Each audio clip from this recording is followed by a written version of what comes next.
Hi, everyone. So I want to go ahead and go over our first major writing project for the class.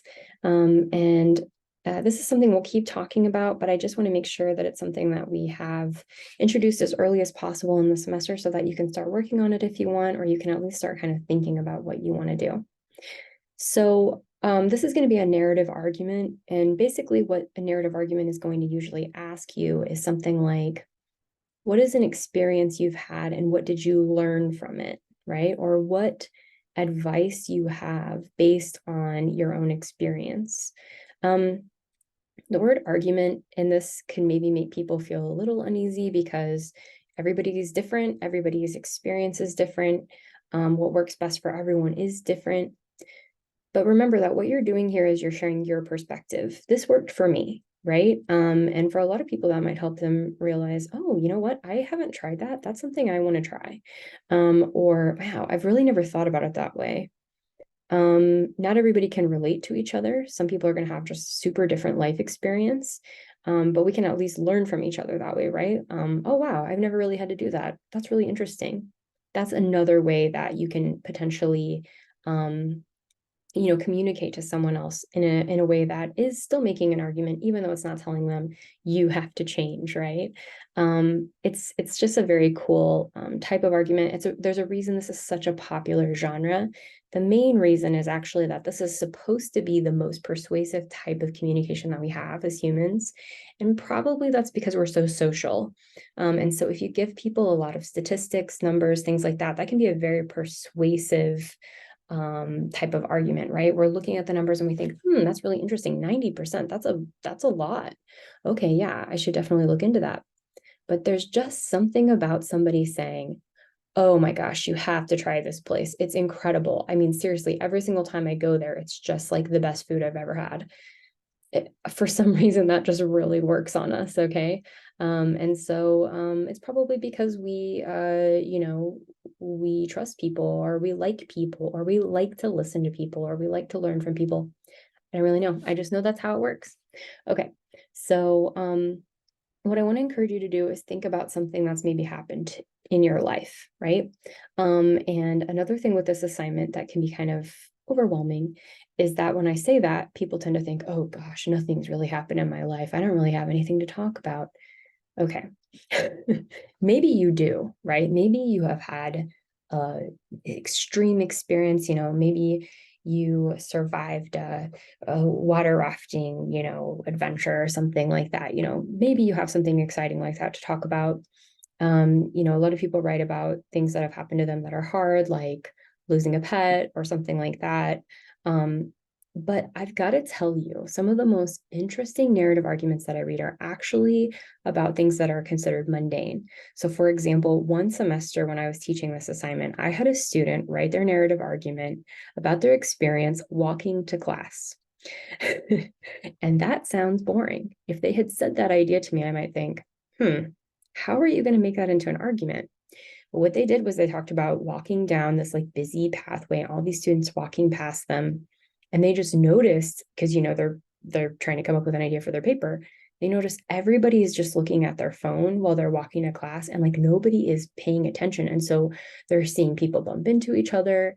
There's people who are like on their skateboards looking at their phone. There's like all of these things that are happening, and they're like, wow, nobody's paying attention. And it ended up being a paper kind of about how like it's kind of dangerous when you're walking to class because nobody's paying attention. And also just kind of making people think a little bit more about like, man, what are we missing since we're constantly looking at our phones? Anyway, this was a paper I read like maybe 8 years ago, and I still remember it, even though it was just a paper about walking to class. And so I want to encourage you to think a little bit outside the box potentially about what might be interesting based on your experience. And maybe just if you stop and pay attention a little bit more to what you're experiencing, that might give you some really interesting ideas. Okay.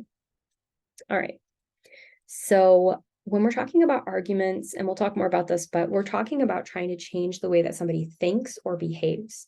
So maybe we want people to start recycling. And so we tell them about a time when we were swimming in the ocean and there's just pieces of plastic everywhere, right? And we're like, please, we have to stop creating so much waste. Okay, that could be a narrative argument, right? I told them about my experience of swimming in the ocean, and I'm trying to make an argument, please like do something about your waste. Don't just like, throw everything away, or don't buy so much stuff that has so much plastic or whatever. Sometimes we're just trying to change the way they think. And that's one of those things, like I said, can be something about sharing our perspectives. Oh, wow, I haven't really thought about it that way. I can't really imagine what you went through, but now I feel like I have a better sense of what that must be like now that I've read your story. Okay. So these are just a couple of ways that we could think about this as an argument. I have some suggestions in here if you want to go ahead and read through this document. But I want to go down here to kind of this complete the assignment part. You're going to choose an event in your life to talk about, and you're going to make a persuasive argument based on that experience. You want to try to choose something that's specific to you. The more specific, the better. And we'll talk a little bit more about how to make sure that this feels very authentic and specific. And a lot of the time, what that means is giving us details about the places and people you're talking about. And then also make sure you're using descriptive language, giving us lots of details, like I just said, and organization, intentional organization. Everybody can tell a story hypothetically, but what really makes a good story stand out oftentimes is the way that we decide to tell it. Okay. And so if you're really thinking through how you want to tell a story, it can make a big difference versus if you're just kind of rambling on about what happened. Oh, and another thing that happened. Oh, and another thing. Oh, and I forgot to mention. If we're telling a story like that, that can be fine. That can be fun to listen to. But whenever we take the time to really think through, okay, well, how do I want to start this? Maybe I want to start it at the end of the story and then flash back to the beginning and then tell the whole thing. Or maybe I want to tell a story about what was happening a week earlier. I want to start all the way back there and then flash forward to when the event happened to kind of show like, okay, well, this was foreshadowing of what was about to happen. There's all these different ways that we can tell stories. And so we're going to think a little bit more about what are some of those ways. We have our peer review draft that's going to be due on the 17th.